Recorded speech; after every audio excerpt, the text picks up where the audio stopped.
Assalamualaikum warahmatullahi wabarakatuh. Perkenalkan, saya Putri Dwi Rizni Ananda dari kelas A nomor hadir 33. Saya akan membahas mengenai penelitian dari kelompok saya dengan judul Pengaruh Beauty Vlogger terhadap keputusan pembelian produk makeup. Pada penelitian ini menggunakan paradigma positivisme, yaitu di mana peneliti harus bersifat netral terhadap objek yang diteliti. Pada penelitian ini, paradigma positivis digunakan untuk mengetahui dan mengkonfirmasi keterkaitan hubungan antara variabel beauty vlogger dan juga keputusan pembelian. Pada penelitian kali ini menggunakan pendekatan kuantitatif untuk melihat hubungan antara variabel. Variabel-variabel ini tentu diukur menggunakan instrumen, sehingga data yang diberi nomor dapat diukur dianalisis menggunakan prosedur statistik. Metode penelitian yang kami gunakan pada penelitian ini berupa riset survei, di mana kami menyebarkan dan membagikan kuesioner berupa link Google Form yang difokuskan kepada mahasiswi Ilmu Komunikasi Universitas Negeri Jakarta Angkatan 2019. Jenis penelitiannya berupa penelitian eksplanatif untuk mencari pengaruh sebab akibat dari dua variabel yang akan diteliti.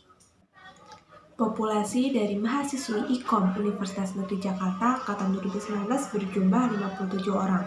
Oleh karena itu, sampel yang kami gunakan hanya 48 mahasiswi IKOM Universitas Negeri Jakarta Angkatan 2019. Unit analisis dalam penelitian ini merupakan individu, yaitu mahasiswi dari Ilmu Komunikasi Universitas Negeri Jakarta Angkatan 2019.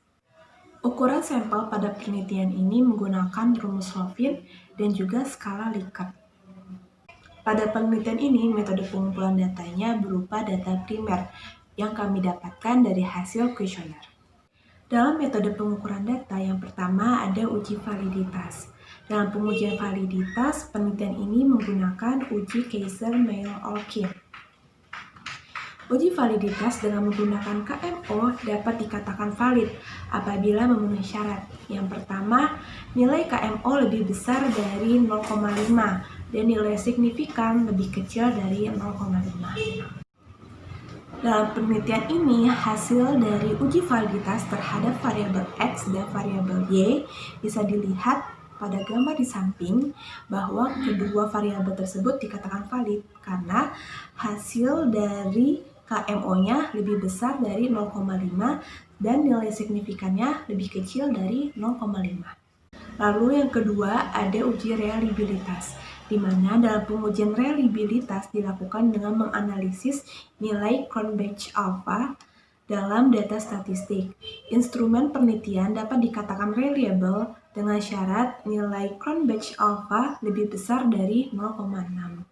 Nah, dalam penelitian kali ini dapat dilihat bahwa nilai Cronbach alpha-nya sebesar 0,954 yang menandakan lebih besar dari 0,6. Begitu pula dengan nilai reliabilitas dari variabel Y yaitu 0,847 yang menandakan nilai Cronbach alpha-nya lebih besar dari 0,6. Dalam metode analisis data terdapat dua analisis. Yang pertama ada analisis univariat. Menurut buku Baby, analisis univariat adalah analisis dari satu variabel, baik variabel bebas ataupun variabel terikat, dengan tujuan untuk deskripsi seperti gambaran, distribusi, frekuensi, dan presentase.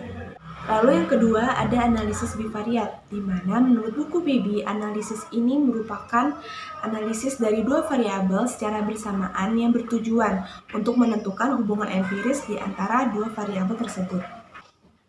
Teknik pengumpulan sampel dalam penelitian ini yaitu purposive sampling, di mana peneliti menggunakan berbagai macam metode untuk menemukan semua kemungkinan kasus yang sangat spesifik dan populasi yang sulit dijangkau. Yang teknik pengambilan sampelnya didasari oleh pengetahuan akan karakteristik populasi dan tujuan dari penelitian.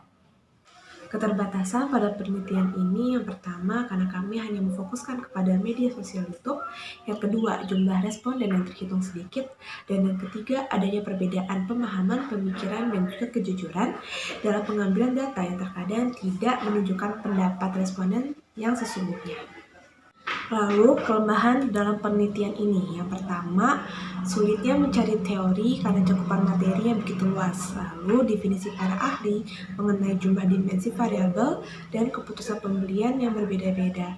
Dan yang terakhir, ada penggunaan teori Ewong yang memiliki kekurangan, di mana apabila beauty vlogger yang memperkenalkan produk tidak dapat menimbulkan kepercayaan dan daya tarik, maka sama sekali tidak dapat mempengaruhi keputusan pembeli dalam memilih produk make up.